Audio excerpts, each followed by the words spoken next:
Well, Matt, this has been great working with you on this, and I've Likewise. been thinking about what are the things that we've learned so far that it would be really important for people, we want people to understand and act on when we try to put the message out to the world.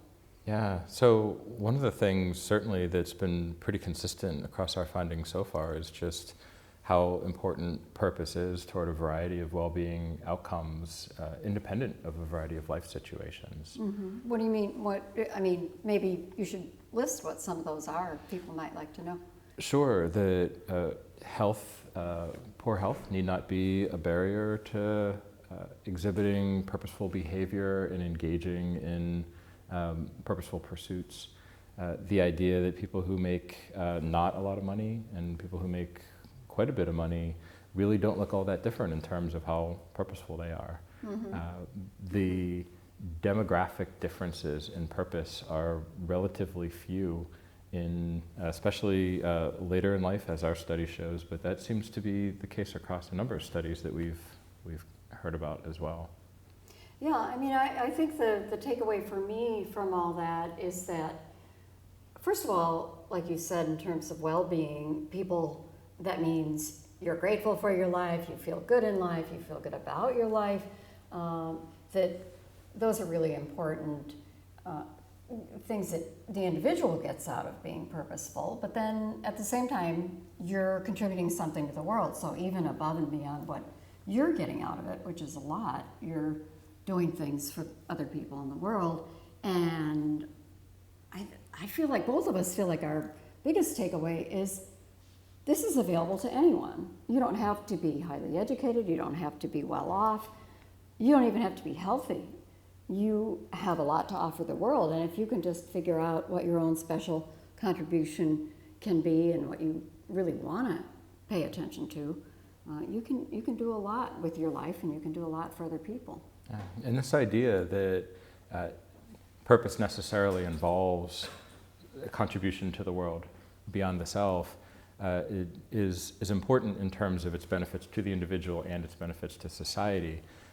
But one of the other findings that is really, I think, encouraging and important in ways in terms of how we educate other people is how purposeful people actually do not seem to be choosing to engage in more self-transcendent or beyond the self-related activities at the expense of their own happiness or their own sort of more self-oriented needs or interests. In fact, purposeful people are fairly highly engaged in beyond the self as well as self-oriented activities and goal pursuits. And that's important too. It's not a zero-sum game.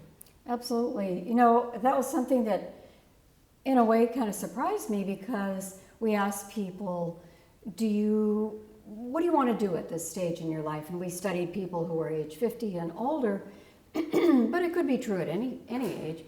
And we expected the non-purposeful people to say, I want to have fun, I want to make money, I want to make time for myself, I want to hang out with my friends.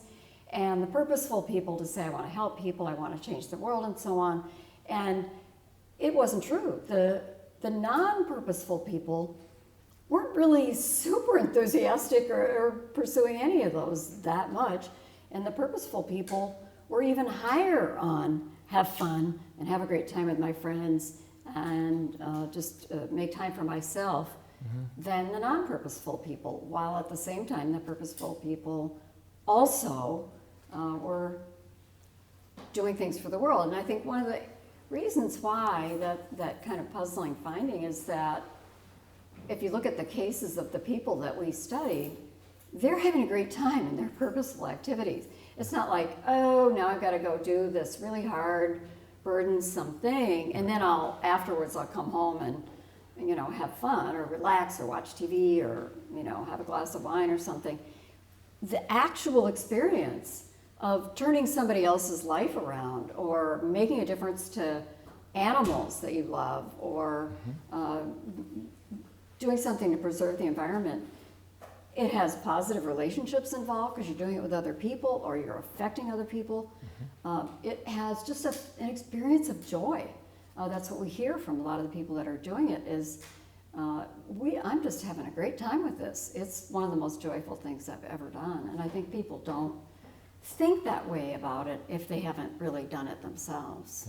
And linking back to one of the things we started with, the fact that this type of engagement is both sort of personally gratifying and enjoyable, but also seems to carry with it health benefits. And so it seems to be the case that poor health need not be a deterrent to being purposeful, which itself is a really important finding, but that engaging in purposeful activities seems perhaps to itself also have health benefits. And when we look at even one of our survey findings, which I happen to find particularly interesting, the sort of traditional finding in a lot of the psychological literature is people are not as well off psychologically when they're not as well off physically in terms of physical health. But purpose can potentially function as a protective factor against the potential negative effects of health on well-being. And so this interplay of how purpose seems to be beneficial for health and its role in its interaction between health and well-being, to me, is another really important No, that's a great point. aspect. When you're not well, let's say you have a chronic illness or something that goes over time and you don't feel good, then of course your well-being naturally is going to go down. And when you ask how's your life going, you say, well, not that great. But if you're purposeful, you're just kind of focused on something other than your own discomfort. Exactly. And even if you are sick or have a chronic condition, you can say, my life is going great. And somebody might say, well, what about that chronic condition? Oh yeah, that. I wasn't really thinking about it because I wasn't thinking about myself. Exactly. So yeah, I think that's really important. And as far as the health benefits, we had a lot of people that we interviewed talk about how one guy that was kind of a nice case, he had a child. He was a single parent, a single father. He had this child without planning to, and he wasn't married to the mom, and the mom kind of took off. So he was really devoting himself in a very thoughtful way about what does my daughter need to grow up into the best person that she can possibly be. And he really invested himself fully in being the best possible father as a single father without any help from the mom. And he said that prior to having this child, who he hadn't actually had on purpose, he was really into alcohol and drugs. And he said once he had this child and he needed to constantly be thinking about how to be the best possible father, he said, I can't keep up this substance abuse anymore. I've got to quit that. And he did.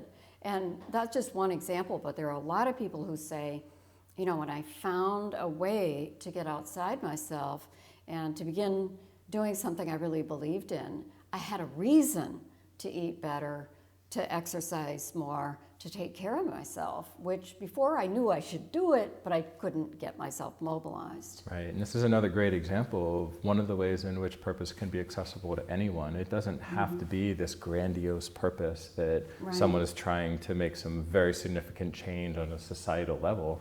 This particular individual just wanted to be a good parent. Right. And changed his life in ways to ensure that could happen. He needn't have a whole bunch of resources available, actually had some factors that were working against him that maybe made that more difficult, and nonetheless managed to find and actualize his purpose in ways that anybody could do with their own kid or under their own circumstances. Yeah, and I think, that's one example of how sometimes people ask, well, how do I find my purpose? Or, there's so many different things you could do and so on.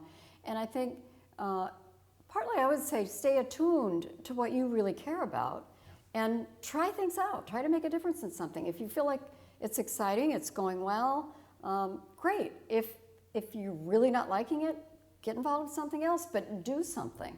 Learn from your experience of acting on what you believe in. And so we see a lot of people, what they're working on as their purpose, it really came out of their own experience. And so, for example, this one woman, African-American woman, middle-aged, she was still working at a job, but she said she was spending a lot of time also working at a homeless shelter through her church for single women with children with very little money, because she had been there herself.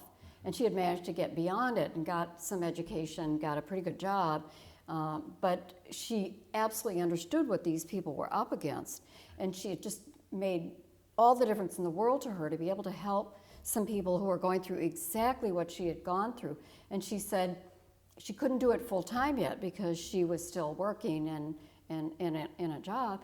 And she said she was really looking forward to the time when she retired where she could really do this full time, because it just, to see other people getting through in a constructive, positive way these things that had been so difficult for her was really, really rewarding.